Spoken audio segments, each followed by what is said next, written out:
Oui, bonsoir à tous. Donc voilà, petit live de terrain. Il est 18h30. J'arrive devant, pas très loin donc de l'ARS de Bastia où je vois qu'il y a déjà beaucoup de monde. Donc je suis assez contente. La mobilisation se poursuit. On va essayer de faire voilà, quelques petites interviews, prendre un peu l'état d'esprit. Peut-être voilà. N'hésitez pas voilà, si vous voulez poser des questions, si vous voulez donner votre avis ou échanger, monter en live. En tout cas, voilà, comment maintenir un maximum de cohésion au sein de ces mouvements, parce qu'il y a beaucoup de récupération. Ça aussi, ça fait partie de mes grandes inquiétudes, parce que quand on voit qu'il y a beaucoup trop de gens qui refusent de soutenir le mouvement par rapport à des amalgames faits avec l'extrême droite, l'extrême gauche, l'extrême centre, et j'en passe, c'est vrai que c'est compliqué de tenir bon, de rester droit dans ses bottes de conviction. Et donc voilà, on va essayer de voir un peu comment ça se passe. Donc si vous voulez poser vos questions, n'hésitez pas. Merci à tous. Je vais mettre voilà. Voici.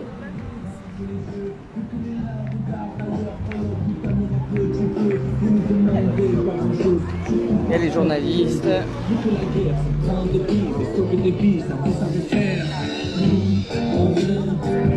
Continuez à soigner encore, voir nos gestes soulagés encore, aider vos âmes à aller mieux encore. Bon, je vais voir un peu des gens que je connais. Salut, tu vas bien? La vie. Alors, ça va toi? Fatigué, mais on est là. On est là, puis un peu de monde, c'est bien? Oui, j'espère pas. Je suis en live, hein. Toujours. Non, mais tu peux, je veux dire, je préfère te prévenir si tu veux intervenir. D'ailleurs, tu es la bienvenue. Salut Gérard.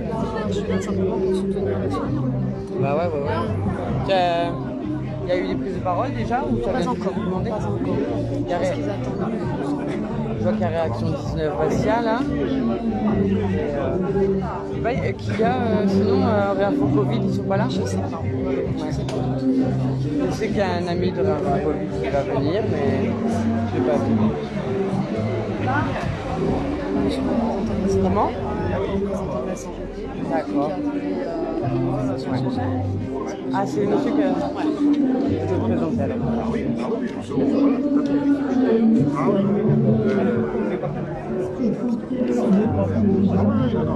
a pas de souci. De toute façon, voilà, que ce soit complet. C'est pour ça qu'on a pris la demande chez l'ARS, parce que quand on voit qu'on leur envoie des mails, Je vous laisse parler. et on a rencontré, j'ai dit alors symboliquement. Donc voilà, j'ai vu un représentant de la CGT qui a appelé à la manifestation de ce soir, donc devant l'ARS Bastia. Donc c'est la direction des parties régionales, des entreprises, concurrence, appellation, travail, emploi. Et donc il y a l'agence l'ARS. Nous sommes là.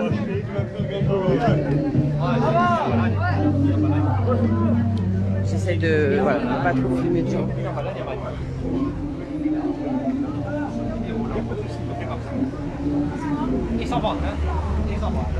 Donc voilà, je sais pas, il y a quoi, une cinquantaine de personnes à peu près. Bon, pour l'instant, ça vient de commencer.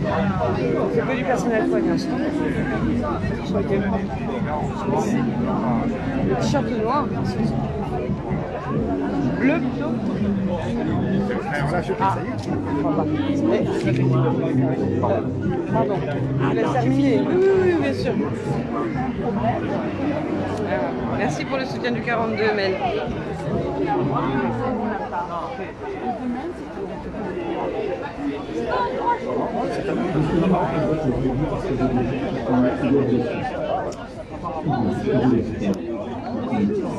Il y a la personne aussi là-bas de Corse en colère qu'on va interviewer. Je crois qu'en t-shirt rose aussi, là-bas on a un monsieur. Désolé, hein, ça prend du temps le temps du démarrage. Comment ça va vous sinon? Je vais pas faire un live très long, je vous avoue, hein. Je vais rester une vingtaine de minutes, une demi-heure. Parce que voilà, je pense qu'on passe beaucoup de temps sur les réseaux et il vaut mieux être ici à échanger que derrière son écran.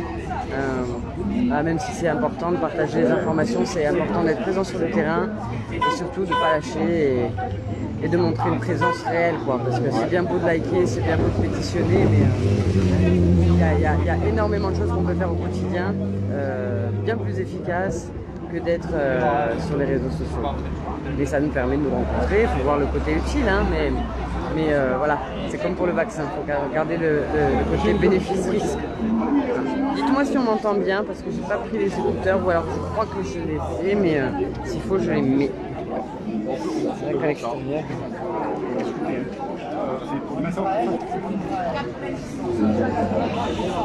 Je les ai.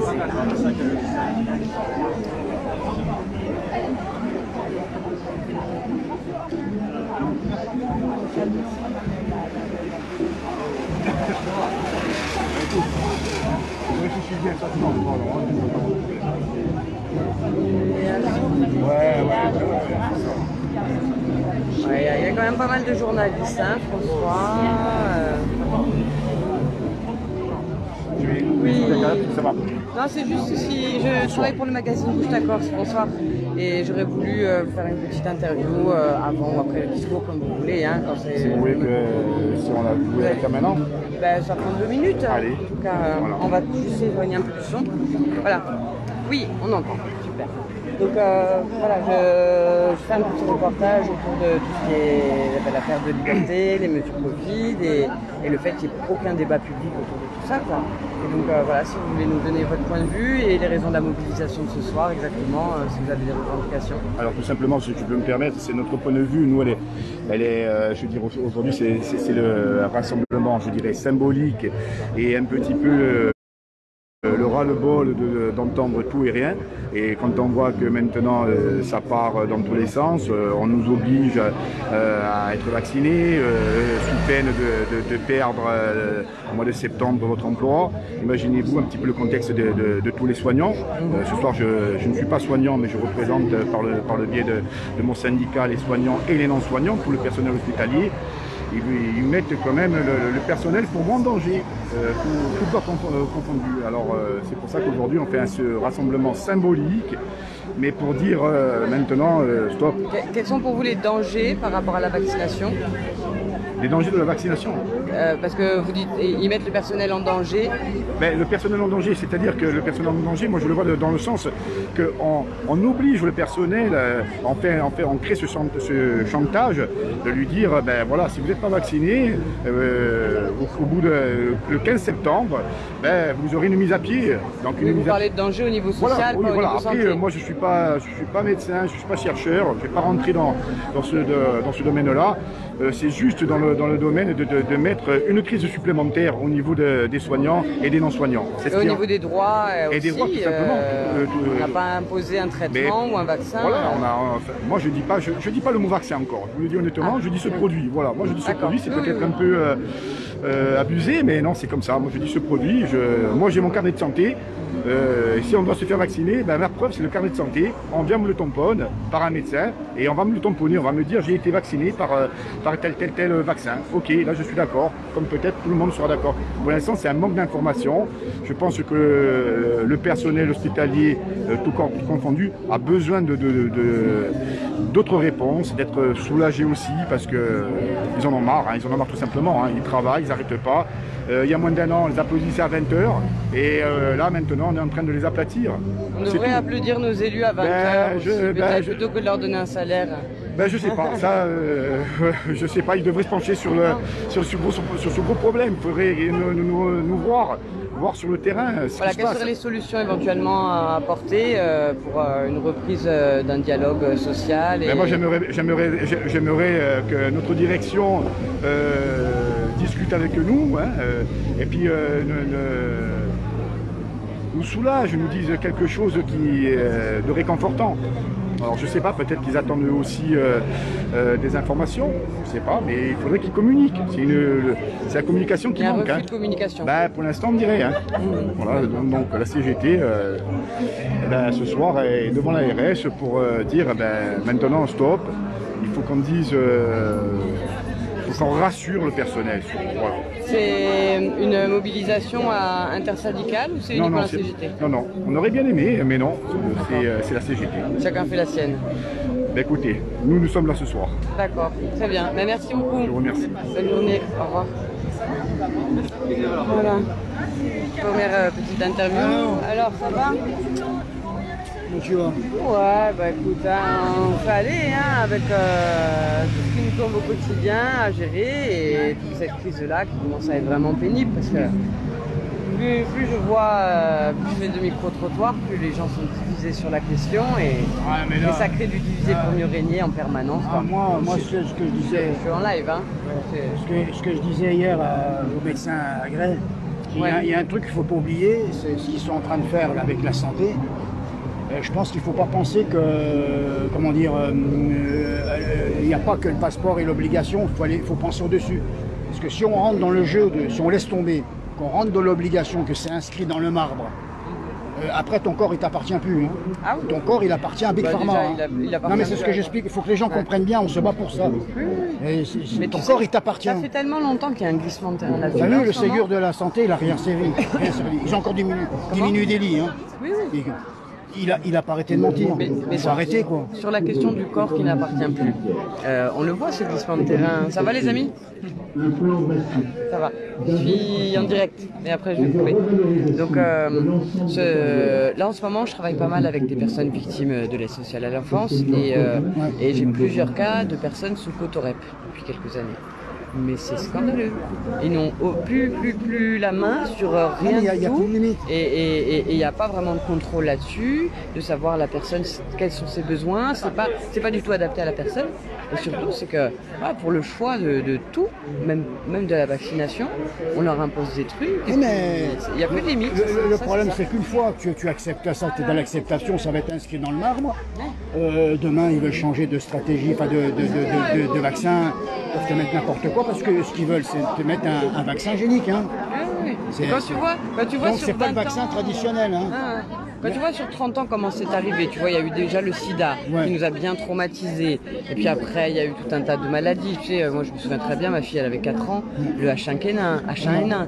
Ça nous a préparé psychologiquement Oui, à bien tout un sûr. tas de manque de bien sûr. gestion, manque de communication. Et puis au final, bon, on s'en est sorti.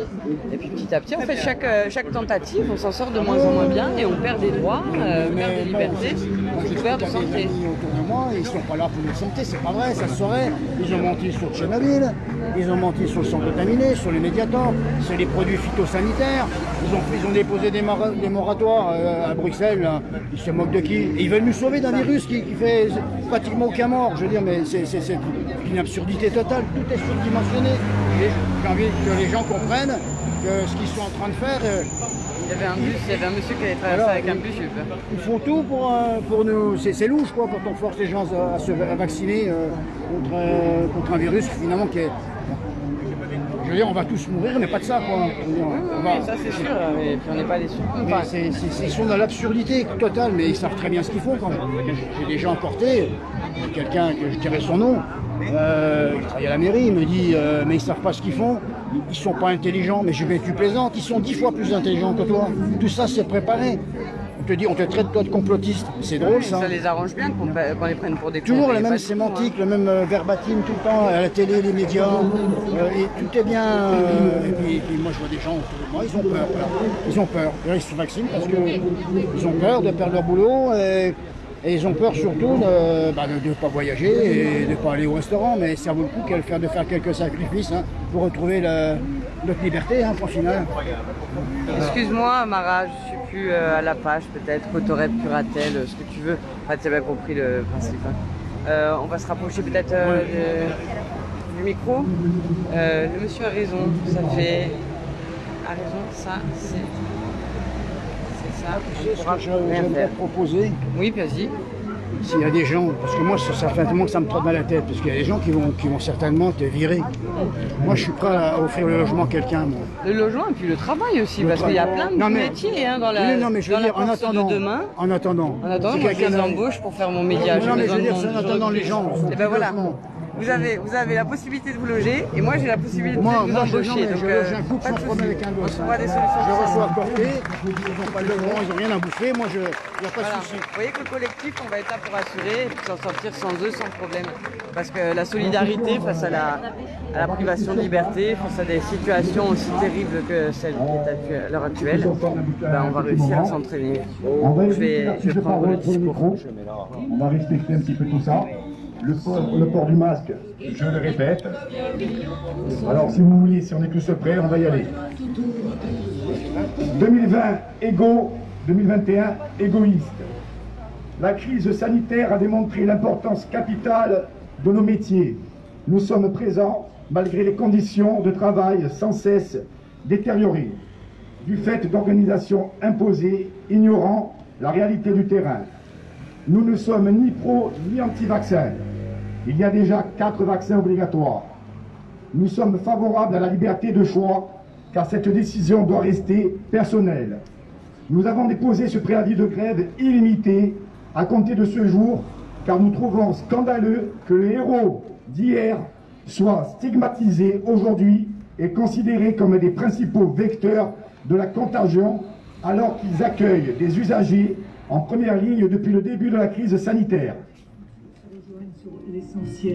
Essentiel pour continuer à vivre. Nous avons déposé ce préavis de grève illimité à compter de ce jour, car nous trouvons scandaleux, je me répète, excusez-moi, après avoir demandé tant d'efforts au personnel de santé depuis le début, comment peut-on leur apposer une injection de substance en mode test? Cette obligation a-t-elle un caractère d'urgence, sachant que l'autorisation médicale de mise sur le marché à ce jour est conditionnelle? C'est faire le rapport des effets secondaires publié par l'Agence nationale de sécurité du médicament et des produits de santé. La santé physique et mentale des personnels ayant déjà été malmenée, peut-on exercer une pression supplémentaire sur les professionnels non vaccinés qui sont étiquetés d'égoïstes, voire pire? Nous revendiquons et restons inchangés. Nous sommes fermement opposés à la mise en œuvre de sanctions pour le personnel qui refuse la vaccination avant le 15 septembre. La règle du libre choix doit prévaloir et par conséquent, il conviendrait que les agents le désirant puissent attendre la sortie du vaccin Sanofi-Pasteur.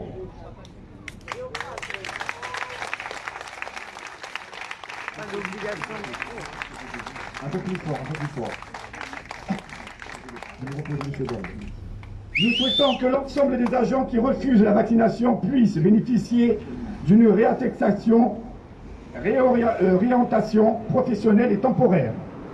Parallèlement, nous souhaitons pour tous une reconnaissance de maladie professionnelle de la SARS-CoV-2, une autorisation d'absence pour se rendre aux rendez-vous médicaux liés aux vaccinations contre la SARS-CoV-2, une reconnaissance en maladie professionnelle pour les conséquences des effets secondaires du vaccin, une autorisation spéciale d'absence en cas d'effets secondaires de la vaccination, la reconnaissance en maladie professionnelle du syndrome d'état post-traumatique, l'abrogation du jour de carence. Force de ce constat que depuis le début de la crise sanitaire, la situation de l'établissement ne s'est pas améliorée, tant au niveau de la capacité d'accueil que de ses effectifs soignants. L'obligation faite au personnel de santé va nécessairement entraîner de nouvelles tensions dans le fonctionnement de l'institution. Attention, un nouveau variant arrive, c'est l'absentéisme, qui risque de toucher un personnel épuisé et bafoué dans sa liberté de choix. Merci à vous tous.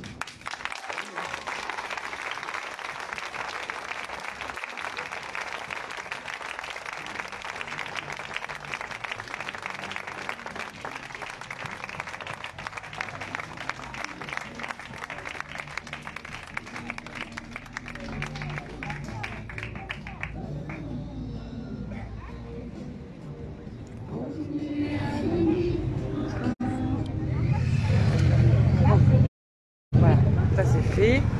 Bon, c'est pas non plus du discours hyper engagé, du syndicaliste qui ne lâche rien. On n'est pas sûr, voilà, hein, on n'est pas anti-vaccin, machin. Non, mais enfin bon, il dit l'essentiel. C'est déjà pas mal, mais bon, c'est plus pour le social que pour le... Mais bon, il ne peut pas trop s'écarter, parce que s'il s'écarte, après ça devient un peu politique. C'est difficile. Ah oui, c'est difficile de se mouiller à l'heure actuelle. Oui, Mais au je début, ne vais pas intervenir parce que ce que je vais dire, ça ne va pas. Bah, ce serait bien, à mon avis, ça va pas être ce soir que le micro va tourner. Hein. Non, mais moi.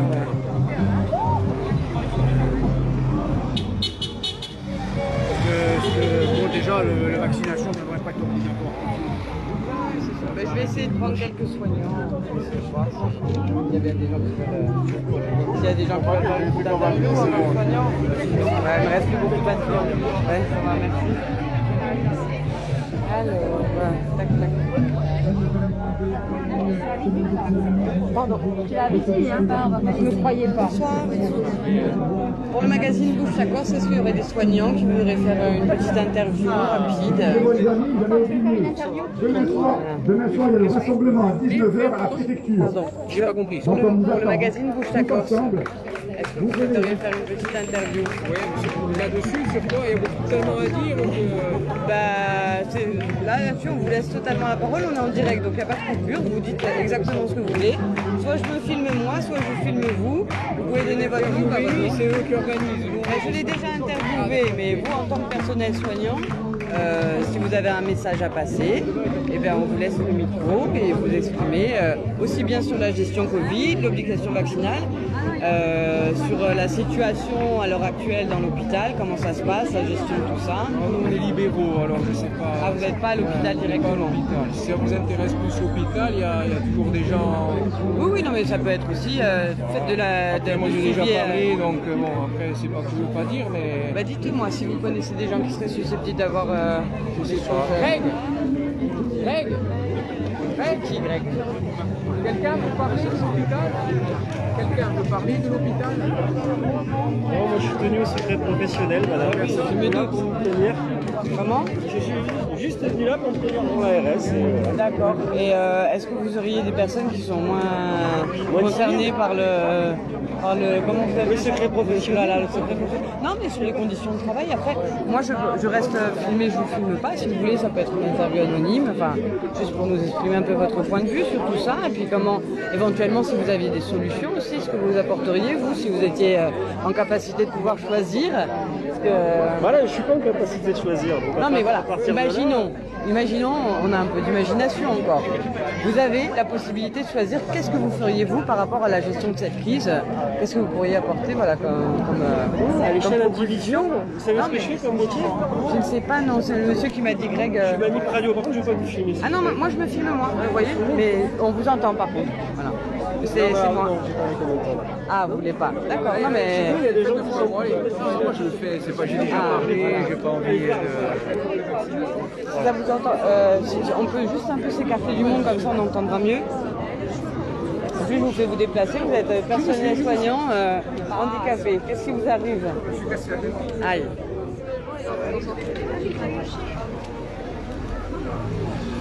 Je vous fais traverser, ça vous embête pas? Non. Si vous voulez, je vous tiens. Non. Voilà, on a un soignant qui a une jambe cassée. C'est pas évident, j'imagine. Ça va aller. Voilà. Donc vous êtes mobilisé depuis quand à peu près par rapport aux questions du vaccin? On est mobilisé, on suit l'affaire depuis le début, puisque depuis le début de la crise sanitaire, les soignants sont quand même en première ligne. Et là, on a pris un coup de massue le 12 juillet, lorsque le président de la République, Emmanuel Macron, a annoncé ses directives, je dirais, puisqu'en fait, il fait fi des lois et a annoncé des choses qui sont totalement, à l'époque, étaient totalement incohérentes avec les lois existantes. Donc on a pris un coup de massue, on ne comprend pas pourquoi on se retrouve dans cette situation, pourquoi il a voulu à ce point accélérer la vaccination, alors qu'il y a beaucoup de problèmes qui se posent, tant sur la technologie utilisée pour les vaccins, sur l'urgence d'utiliser une vaccination pour l'ensemble de la population, alors qu'on aimerait savoir quels sont les chiffres. Vous n'avez pas les chiffres Moi, j'ai pas de chiffres, je rentre pas trop là-dedans. Mais en tout cas, je suis dans la réalité du terrain, au contact avec mes collègues, et les chiffres qu'ils avancent, j'aimerais bien que les gens comprennent que les chiffres sont des gens positifs. Mais est-ce qu'ils sont malades? Moi, je demande aux gens, est-ce que vous avez toutes les informations lorsqu'on vous dit d'aller vous faire vacciner? Connaissez-vous la technologie utilisée? Savez-vous que les vaccins sont encore en phase de test? Est-ce que vous savez, lorsqu'on vous dit qu'il y a des positifs, est-ce qu'ils sont malades? Oui, il y a des positifs, mais est-ce qu'ils sont malades? Est-ce que vous savez que les tests PCR utilisés, en fait, maintenant on le sait, apparemment ils sont positifs à un virus corona, et c'est pour ça qu'on n'aurait pas eu d'épidémie de grippe cet hiver. Enfin voilà, moi je ne suis pas médecin, je trouve qu'il y a énormément d'incohérences. Le président de la République nous dit la vaccination ne sera pas obligatoire, il la rend obligatoire quelques semaines, quelques mois après. Voilà, il y a énormément de choses qui ne vont pas. On nous dit le pass sanitaire, il ne sera pas utilisé pour les actes, voilà. Et d'un coup, on ne peut plus aller boire un café et tout ça. Voilà, donc il y a plein de choses qui ne vont pas. Je pense que l'état d'urgence nous fait courir dans une direction où on n'arrive pas à lever la tête pour savoir où on va. J'aimerais simplement que l'on écoute aussi de manière contradictoire les professionnels de santé qui s'élèvent et qui ne sont pas des deux de pique. Hein. Il y a des professeurs, il y a des gens de niveau mondial qui parlent et qui alertent sur vacciner la totalité de la population aussi vite avec des vaccins en phase de test. Et voilà, donc ce soir je tenais vraiment à venir parce que j'ai l'impression que ceux qui refusent la vaccination obligatoire, on est des gens réfractaires à tout, on est totalement incohérents, c'est pas le cas, c'est pas le cas du tout. Ensuite, il faut bien se rendre compte qu'à cette vaccination obligatoire va s'adosser un pass sanitaire, donc la liberté qu'on a eue nous, plus jeunes, c'est fini. L'amendement qui a été déposé à l'Assemblée nationale pour que le pass sanitaire s'arrête à la fin de la crise, il a été rejeté. Puis les députés n'ont pas souhaité pour eux aussi. Voilà, non mais je veux dire là, à l'arrivée, tout est fait pour aller dans une continuité sans fin vers une société de contrôle total. Voilà. Et en plus, on veut nous faire... Qu'ils le disent alors, qu'ils le disent. Ensuite, moi, je veux simplement que les ordres professionnels, les gouvernants, l'hôpital, tout le monde, qu'ils s'engagent, puisque eux, ils nous disent on est irresponsable si on ne se fait pas vacciner, eh bien qu'ils s'engagent noir sur blanc à dire les vaccins sont sûrs. Alors qu'en fait, ils ne peuvent pas l'assurer puisqu'ils sont encore en phase de test. Ils sont surtout déresponsabilisés, ils nous font signer des décharges comme quoi il n'y aurait pas de recours. Totalement. Donc ça, je dis à la population, ceux qui ont fait le choix de se vacciner, c'est leur choix, moi je ne le critique pas, mais est-ce qu'ils avaient vraiment toutes les informations? Voilà. Et ensuite, lorsque vous voyez que le 12 juillet, on nous menace de perdre notre emploi, et c'est ce qui va se passer dans la loi si ça passe au Conseil constitutionnel, je veux dire, ce sont des méthodes de voyous. Ouais, donc, Emmanuel Macron, qui est censé être le président de tous les Français, il est quoi? Le président des vaccinés seulement? Alors juste une dernière petite question parce que j'arrive à court de batterie, mais par contre vous parliez tout à l'heure de débats contradictoires et c'est ce que nous, là-dessus au niveau de notre petit média indépendant citoyen, on essaye de défendre le contradictoire le plus possible et organiser éventuellement un débat entre nous en fait si ça ne se propose pas des médias principaux ni des chefs de direction ni du gouvernement ou des élus. Autant le faire nous-mêmes. Est-ce que ça vous intéresserait si je vous invite éventuellement? Ça m'intéresserait. Le seul problème, c'est qu'on est dans l'urgence. Là, la loi est votée. Là, on n'est plus dans le débat. Là, il faut vraiment pousser pour que... Et puis, désobéissance civile, boycott. Non, je vais vous dire sincèrement mon avis. Il faut appeler à des élections anticipées. Et les gens voteront. C'est démocratique. Les gens, ils veulent garder Macron. Au moins, les gens vont voter.